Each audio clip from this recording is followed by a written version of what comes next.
Good evening all. ഇന്ന് നമുക്ക് department അക്കൗണ്ട്സിന്റെ ഒരു ക്വസ്റ്റ്യൻ നോക്കാം. ഇവിടെ നമ്മൾ സാധാരണ ഡിപ്പാർട്ട്മെന്റ് അക്കൗണ്ട്സിന്റെ ഒരു അലോക്കേഷനോ അപ്പോർഷൻമെന്റ് ഓഫ് എക്സ്പെൻസസോ റിലേറ്റ് ചെയ്തിട്ടുള്ള ഒരു പ്രോബ്ലം അല്ല. പകരം ഒരു ഡിപ്പാർട്ട്മെന്റ് ട്രേഡിംഗ് അക്കൗണ്ട് വരയ്ക്കുമ്പോൾ അവിടെ നമുക്ക് ഓപ്പണിംഗ് സ്റ്റോക്കിന്റെ റേറ്റോ പർച്ചേസസിന്റെ എക്സാക്ട് റേറ്റോ ക്ലോസിംഗ് സ്റ്റോക്കിന്റെ യൂണിറ്റ്സും അതുപോലെ തന്നെ റേറ്റും തരാത്ത ഒരു കേസാണ് നമ്മളിവിടെ വർക്ക്ഔട്ട് ചെയ്യുന്നത്. അപ്പൊ നമുക്ക് വളരെ മിനിമം ഇൻഫർമേഷൻ നിന്നുകൊണ്ട് ഈ ക്വസ്റ്റൻ എങ്ങനെ വർക്ക്ഔട്ട് ചെയ്യാം എന്നുള്ളതാണ് ഇന്നത്തെ സെഷനിൽ നമ്മൾ ശ്രദ്ധിക്കേണ്ടത്. ക്വസ്റ്റൻ ഇതാണ്: the following purchases were made by Kalpaka departmental store having 3 departments, Department A, B and C. Now the purchases of Department A 1000 units, B 2000 units, C 2400 units and total cost is rupees 1 lakh.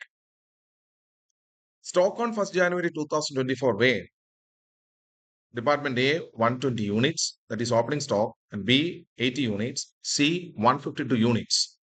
Sales during the year: Department A 1020 units at the rate of rupees 20 each, B 1920 units at the rate of rupees 22.50, C 2496 at the rate of rupees 25 each. The rate of profit is same in each case. Prepare departmental trading account. അപ്പൊ നമുക്കറിയാം, departmental trading അക്കൗണ്ടിനെ കുറിച്ച് നമ്മൾ ചിന്തിക്കുമ്പോഴത്തേക്കും നമുക്ക് ഈ question നമുക്ക് വായിച്ചപ്പോൾ നമുക്ക് മനസ്സിലായ നമുക്ക് ഓപ്പണിംഗ് സ്റ്റോക്ക് എത്രയാണെന്നുള്ള കാര്യത്തെ കുറിച്ച് ഒന്ന് വിലയിരുത്തേണ്ടതായിട്ടുണ്ട്. കാര്യം ഓപ്പണിംഗ് സ്റ്റോക്കിന്റെ യൂണിറ്റ്സ് നമുക്ക് തന്നിട്ടുണ്ട്, അതിന്റെ യൂണിറ്റ് പ്രൈസ് തന്നിട്ടില്ല. പർച്ചേസസിന്റെ കാര്യത്തിൽ യൂണിറ്റ് പ്രൈസ് തന്നിട്ടില്ല, but the total cost of purchases given for 3 departments, that is rupees 1 lakh.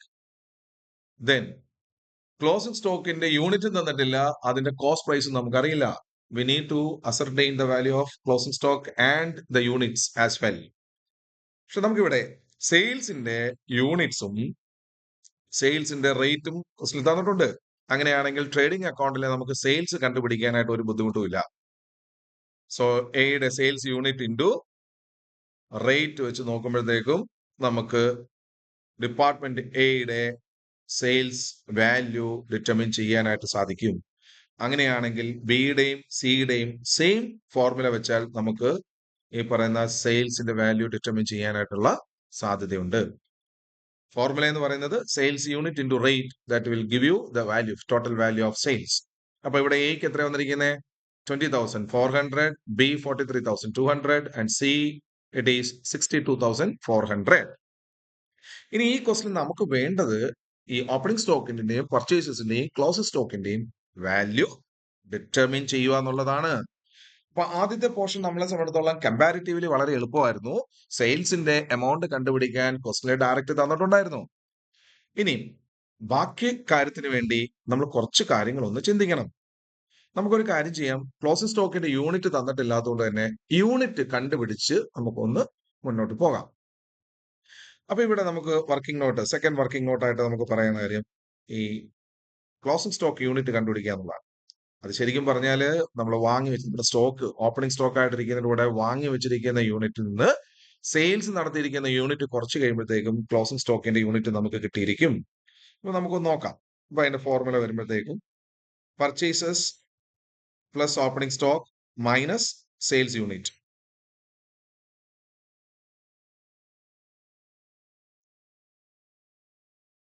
So department എയിൽ വന്നപ്പോൾ 100 യൂണിറ്റ്സ് ആണ്.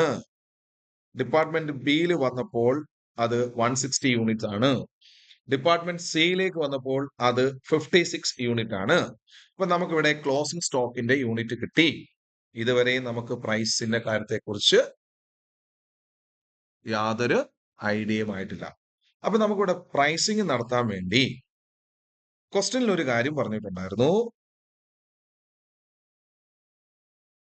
The rate of gross profit is same in each case.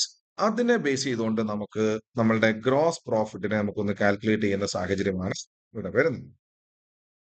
അപ്പൊ നമ്മൾ ഇവിടെ ജി പി റേറ്റ് നോക്കാൻ വരുമ്പോഴത്തേക്കും, അതായത് ഇവിടെ ജി പി റേറ്റ് എല്ലാ കേസിലും ഒരേപോലെയാന്ന് പറയുമ്പോൾ ഡിപ്പാർട്ട്മെന്റ് എ എത്ര യൂണിറ്റ് എത്രയോ രൂപയ്ക്കാണ് വാങ്ങുന്നത്, അതുപോലെ ബിയും എത്ര രൂപയ്ക്കാണ് വാങ്ങിയെന്നറിയില്ല. സിയും. പക്ഷെ ഒരു കാര്യമുണ്ട്, ഡിഫറന്റ് പ്രൈസിങ്ങിലാണ് വാങ്ങുന്നെങ്കിലും അതിന്റെ ഇത്ര ശതമാനം എന്ന് പറയുന്നത് ഗ്രോസ് പ്രോഫിറ്റ് ആണ്. അത് എല്ലാ കോസ്റ്റ് പ്രൈസിനും അല്ലെ വാങ്ങുന്ന വിലയ്ക്ക് എല്ലാത്തിനും യൂണിഫോം ആയിട്ട് ആ റേറ്റ് ആപ്ലിക്കബിൾ ആണ്. അങ്ങനെയാണ് കോസ്റ്റ് ഓഫ് ഗുഡ്സ് സോൾഡിന്റെ റേറ്റും യൂണിഫോം ആയിരിക്കും. പക്ഷെ പ്രൈസ് വരുമ്പോഴത്തേക്കും ആ റേറ്റ് വെച്ച് നമ്മൾ കാൽക്കുലേറ്റ് ചെയ്യുമ്പോൾ ഡിഫറൻസ് ഉണ്ടാവാം. ഫോർ എക്സാമ്പിൾ, നമ്മൾ പറയുകയാണെങ്കിൽ എയ്ക്ക് ഇപ്പം 10 രൂപ വെച്ചാണ് നമ്മൾ വാങ്ങുന്നതെങ്കിൽ, അല്ലെങ്കിൽ 10 രൂപയാണ് നമ്മൾ സെയിൽസ് പ്രൈസ് പറയുന്നെങ്കിൽ, വാങ്ങുന്നതല്ല, നമുക്ക് സെയിൽസ് പ്രൈസ് എന്ന് പറയുന്ന 10 രൂപയാണെങ്കിൽ അതിൽ 20% ആണ് പ്രോഫിറ്റ് ചാർജ് ചെയ്തിരിക്കുന്നെങ്കിൽ കോസ്റ്റ് എന്ന് പറയുന്നത് 8 രൂപയായിരിക്കും. അടുത്ത ഡിപ്പാർട്ട്മെന്റ് 20 രൂപയ്ക്കാണ് വാങ്ങിയിരിക്കുന്നെങ്കിൽ അവിടെ 20% ആണ്, അവിടെയും 20% ആയിരിക്കും ഈ പറയുന്ന GP റേറ്റ്. അങ്ങനെയാണെങ്കിൽ അവരുടെ കോസ്റ്റ് പ്രൈസ് എന്ന് പറയുന്നത് 16 രൂപയായിരിക്കും. ഈ ലോജിക്ക് വെച്ചിട്ടാണ് ഇവിടെ നമ്മൾ GP റേറ്റിലേക്ക് പോകുന്നതും കോസ്റ്റിന്റെ റേറ്റ്, കോസ്റ്റ് ഓഫ് ഗുഡ്സ് സോൾഡിന്റെ റേറ്റ് നമ്മൾ കാൽക്കുലേറ്റ് ചെയ്യണം. അപ്പൊ ഇവിടെ നമ്മൾ ഒരു അസംഷൻ എടുക്കാൻ പോകുന്നത്, നമ്മളെ സംബന്ധിച്ചിടത്തോളം ഒരു യൂണിറ്റ് വാങ്ങി അത് വിൽക്കുമ്പോഴാണ് അതിന് കൃത്യമായ പ്രോഫിറ്റ് അറിയാൻ പറ്റുന്നത്. അപ്പൊ നമ്മൾ ഇവിടെ എടുക്കുന്നു, വാങ്ങിയ അതേ ഐറ്റം വിൽക്കുന്നു. അങ്ങനെയാണെങ്കിൽ 1000 യൂണിറ്റ് വാങ്ങി 20 രൂപയ്ക്ക് വിറ്റിരുന്നെങ്കിൽ എത്ര രൂപ കിട്ടുമായിരുന്നു? അതായത് നമ്മുടെ സെയിൽസ് വാല്യൂ എത്ര വരുമായിരുന്നു? 20,000 വന്നു. സെയിം തന്നെ നമ്മൾ ബി ഡിപ്പാർട്ട്മെന്റ് നോക്കുമ്പോഴത്തേക്കും 2000 യൂണിറ്റ് 22 രൂപ വെച്ച് നോക്കിയപ്പോൾ 45,000 രൂപ കിട്ടി. സിയിലേക്ക് വന്നപ്പോഴത്തേക്കും നമുക്ക് 25 രൂപ പ്രകാരം 2400 യൂണിറ്റ് വിറ്റപ്പോഴത്തേക്കും 60,000 കിട്ടി. Therefore, ഗ്രോസ് സെയിൽസ്, അത് നമുക്ക് ഫേമിനെ സംബന്ധിച്ചിടത്തോളം ഇത് 3 ഡിപ്പാർട്ട്മെന്റും നമുക്ക് ടോട്ടൽ ചെയ്യേണ്ടതായിട്ട് വരികയാണ്. അങ്ങനെയാണെങ്കിൽ ഗ്രോസ് സെയിൽസ് എന്ന് പറയുന്നത് 1,25,000 രൂപ. നമുക്കറിയാം 3 ഡിപ്പാർട്ട്മെന്റിന് വേണ്ടിയും പർച്ചേസസ് നടത്തിയപ്പോൾ total cost of goods sold എന്ന് പറയുന്നത്, അതായത് total goods cost of goods purchased എന്ന് പറയുന്നത് 1 lakh rupees ആയിരുന്നു. അങ്ങനെയാണെങ്കിൽ ഫേമിന്റെ ടോട്ടൽ ഗ്രോസ് പ്രോഫിറ്റ് എന്ന് പറയുന്നത് sales minus cost of goods purchased ആണ്, വിച്ച് മീൻസ് 25,000. അങ്ങനെയാണെങ്കിൽ നമ്മളുടെ GP റേറ്റ് എന്ന് പറയുന്നതോ 25,000 divided by 1,25,000 into 100. So our gross profit rate is 20%. അപ്പൊ നിങ്ങൾ ഓർക്കുക, ഡിപ്പാർട്ട്മെന്റ് എ എത്ര രൂപയ്ക്കാണ് വിൽക്കുന്നെങ്കിൽ ആ വിൽക്കുന്ന പ്രൈസിന്റെ 20% എന്ന് പറയുന്നത് അവരുടെ പ്രോഫിറ്റും 80% എന്ന് പറയുന്നത് അവരുടെ കോസ്റ്റ് ഓഫ് ഗുഡ്സ് സോൾഡ് എന്നുള്ള രീതിയിലുമാണ് പറയുന്നത്. അപ്പൊ നമുക്ക് ഇവിടെ നോക്കാം.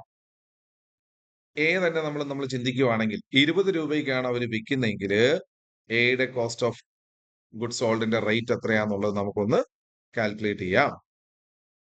അപ്പൊ ഇവിടെ നമ്മൾ എടുക്കുന്ന അസംഷൻ ഇത്രേ ഉള്ളൂ. If sales is 100% and profit is 20%, therefore cost of goods sold will be 100 minus 20.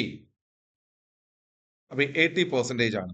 അങ്ങനെയാണെങ്കിൽ ഓരോ കേസിലും നമ്മൾ നോക്കുവാണെങ്കിൽ എക്ക് 20 രൂപയാണ് എയുടെ സെല്ലിംഗ് പ്രൈസ് എങ്കിൽ അവരുടെ കോസ്റ്റ് ഓഫ് ഗുഡ് സോൾഡ് എന്ന് പറയുന്നത്, അല്ലെങ്കിൽ കോസ്റ്റ് പ്രൈസ് എന്ന് പറയുന്നത് 20 into 80 ഡിവൈഡഡ് ബൈ 100, 16.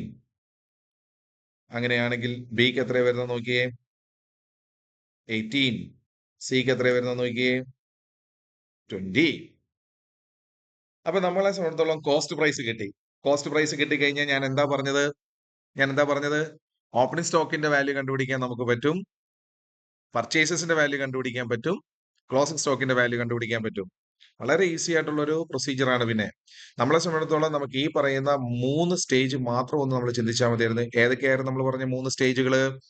നമുക്ക് ഗ്രോസ് പ്രോഫിറ്റ് റേറ്റ് കിട്ടണം, അതിന് വാങ്ങിയ യൂണിറ്റ് വിൽക്കുന്ന പ്രൈസുമായിട്ട് നമ്മളൊന്ന് കൺസിഡർ ചെയ്തു. അങ്ങനെ വന്നപ്പോൾ 3 ഡിപ്പാർട്ട്മെന്റും വാങ്ങിയിരിക്കുന്ന യൂണിറ്റ്സുകള് 3 ഡിപ്പാർട്ട്മെന്റിന്റെ സെല്ലിംഗ് പ്രൈസ് വെച്ച് മൾട്ടിപ്ലൈ ചെയ്തപ്പോഴത്തേക്കും നമുക്ക് ടോട്ടൽ സെയിൽസ് കിട്ടി. 1.25 ലക്ഷം രൂപയുടെ സെയിൽസ് നടത്താൻ വേണ്ടി നമുക്ക് ഈ പറയുന്ന യൂണിറ്റുകൾ വാങ്ങാൻ വേണ്ടി 1 ലക്ഷം രൂപ ചെലവായി. So the gross profit will be 1,25,000 minus 1 lakh, which is equal to 25,000. അതിനുശേഷം നമ്മൾ ജി പി റേറ്റ് കാൽക്കുലേറ്റ് ചെയ്തു. അത് 20% ആണെന്ന് മനസ്സിലാക്കി. എന്നിട്ട് ഓരോ സെയിൽസ് യൂണിറ്റ് പ്രൈസിലോട്ട് ഈ പറയുന്ന നമ്മളുടെ കോസ്റ്റ് പ്രൈസ് എത്രയാണെന്നുള്ള കാര്യം ഐഡന്റിഫൈ ചെയ്തിട്ട് നമ്മൾ ഈ പറയുന്ന exact cost price per unit എത്രയാണെന്ന് കണ്ടുപിടിക്കുന്നു. അതായത് ഇവിടെ എടുത്ത അസംഷൻ എത്രയേ ഉള്ളൂ? സെയിൽസ് നമ്മൾ 100% ആയിട്ട് എടുത്താൽ പ്രോഫിറ്റിനെ 20% ആയിട്ട് നമുക്ക് മനസ്സിലാക്കാൻ സാധിച്ചാൽ കോസ്റ്റ് എന്ന് പറഞ്ഞ എത്രയേ വരത്തുള്ളൂ? 80% വരത്തുള്ളൂ. അങ്ങനെ വെച്ച് നോക്കുമ്പോൾ എയുടെ സെയിൽസ് പ്രൈസിന്റെ കോസ്റ്റ് എന്ന് പറയുന്നത് 80% വരുമ്പോൾ 20 രൂപയ്ക്ക് 80% പറയുന്നത് 16 രൂപ. 22 രൂപയുടെ 80% എന്ന് പറയുന്നത് 18 ആണ്. 25 രൂപയുടെ 80% പറയുന്നത് ₹20 ആണ്. ഇനി നമുക്ക് റേറ്റ് കിട്ടിക്കഴിഞ്ഞാൽ ഞാൻ പറഞ്ഞു നമുക്ക് എന്ത് ചെയ്താൽ മതി? ഇവിടെ നമുക്ക് ഓരോ യൂണിറ്റും തന്നിട്ടുള്ളത് കൊണ്ട് തന്നെ ജസ്റ്റ് മൾട്ടിപ്ലൈ ചെയ്താൽ മതി. Rate into opening stock unit. നിങ്ങൾക്ക് വേണേൽ ഞാൻ ഇവിടെ കളറിൽ ഇട്ടിട്ടുണ്ട്. 3 സെപ്പറേറ്റ് ടേബിൾ ആയിട്ട് വേണമെങ്കിലും വരയ്ക്കാം. അവിടെ കോമൺ എലമെന്റ് എന്ന് പറയുന്നത് ഡിപ്പാർട്ട്മെന്റ് കോസ്റ്റ് പ്രൈസും ആണ്. ബാക്കി കാര്യങ്ങളെല്ലാം സെപ്പറേറ്റ് ആയിട്ട് വേണമെങ്കിൽ നിങ്ങൾക്ക് വരച്ചു പോകാനുള്ളതേ ഉള്ളൂ. നമുക്ക് അങ്ങനെയാണെങ്കിൽ നമ്മുടെ ഈ ഓപ്പണിംഗ് സ്റ്റോക്കിന്റെ വാല്യൂസ് നമുക്ക് നമ്മുടെ ട്രേഡിംഗ് പി ആൻഡ് എൽ അക്കൗണ്ടിലേക്ക് എഴുതി കൊടുക്കാം. 1920.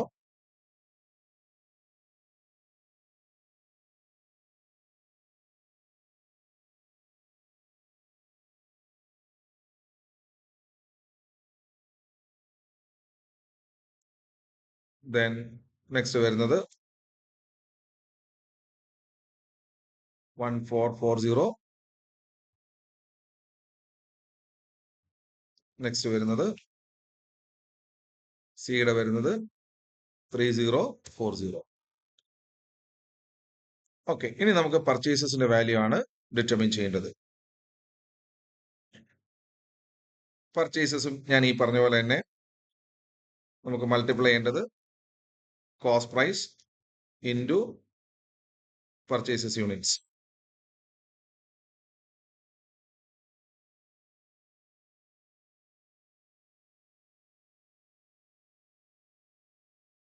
$16,000, $36,000, $48,000. 16,000,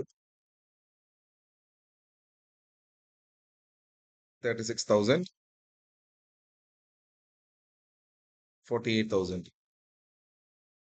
ഇനി നമുക്ക് കണ്ടുപിടിക്കേണ്ടത് ക്ലോസിംഗ് സ്റ്റോക്കിന്റെ വാല്യൂ ആണ്. അത് ഈ പറഞ്ഞ പോലെ തന്നെ same method, cost price into closing stock units.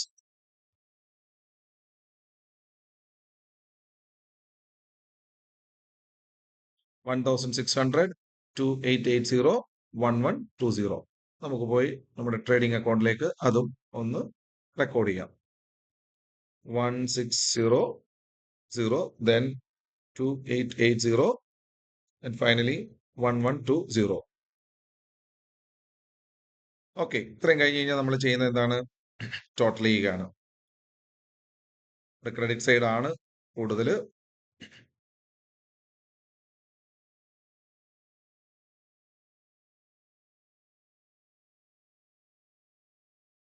Total ചെയ്യുന്നു, ട്രാൻസ്ഫർ ചെയ്യുന്നു.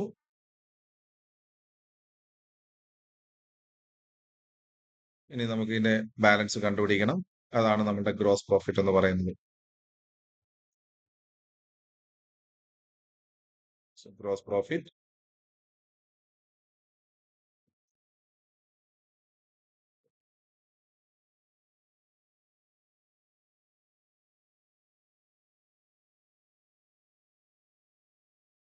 പർച്ചേസസ് കുറയ്ക്കുക, ടോട്ടൽ ചെയ്യുന്നു, ഓപ്പണിംഗ് സ്റ്റോക്കും കുറയ്ക്കുക.